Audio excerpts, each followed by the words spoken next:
Das war also gerade ein ganz hässlicher Spawn dort für die armen Abia gefunden. Ein Superkiller, 6 Abschüsse in einem 6 gegen 6, sprich das ganze Team mitnehmen. Ja, das zeigen wir euch noch schnell. Salut zusammen, da ist der Rufus, herzlich willkommen zu einer weiteren Episode von Diamonds Are Forever. Heute mit der LSAT, das zweitletzte LMG, das wir bekommen.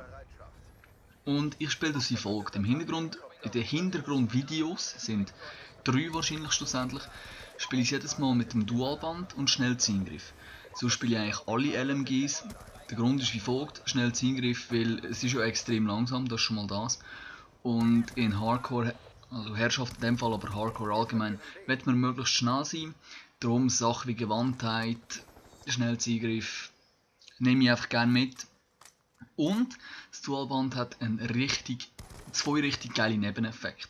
Und zwar das eine wäre Objective, das heisst, ich rühre Rauchgranaten auf eine Flagge zum Beispiel oder auf das Hauptquartier, was auch immer. Ich kann das wunderbar reinnehmen, kann sogar noch Capture Kills machen und die Gegner haben keinen Plan, wo du bist. Aber du siehst mit dem Dualband natürlich durch den Rauch. Das ist mal das eine. Das andere ist so ein Camper. Auf Jemen zum Beispiel, hier auf dieser Brücke oben. Die sind wirklich mühsam zu wegnehmen. Rauch anrühren. Und das Problem hat sich erledigt. Weil er sieht euch nicht, ausser er hat auch Dualband. Aber ich muss sagen, oder er hat hier das andere Perk, ich weiß gar nicht, welches das überhaupt ist. Es braucht es relativ wenig Leute, ist mir aufgefallen. Es gibt auf 6 Leute vielleicht einen, 2, die es mal brauchen. Aber ja, ein Versuch ist sicher wert, es ist wirklich Hammer.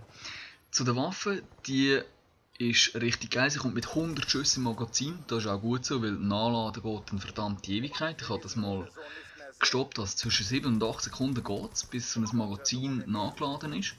Gesamthaft hat sie 300 Schuss, das ist nice. Und 3 bis 4 Schuss sind tödlich über jede Distanz. Und ganz weit könnte ich vielleicht noch einen Schuss mehr vertragen. Aber, was soll ich sagen? Ja genau, sind euch bewusst, die Verbindung spielt hier ganz eine grosse Rolle. Das ist die Theorie.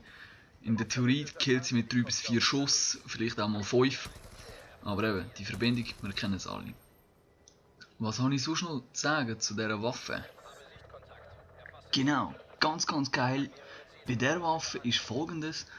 Man hat unten links an der Waffe so eine rote digitale Anzeige, wie viel Munition man noch hat. Und das ist...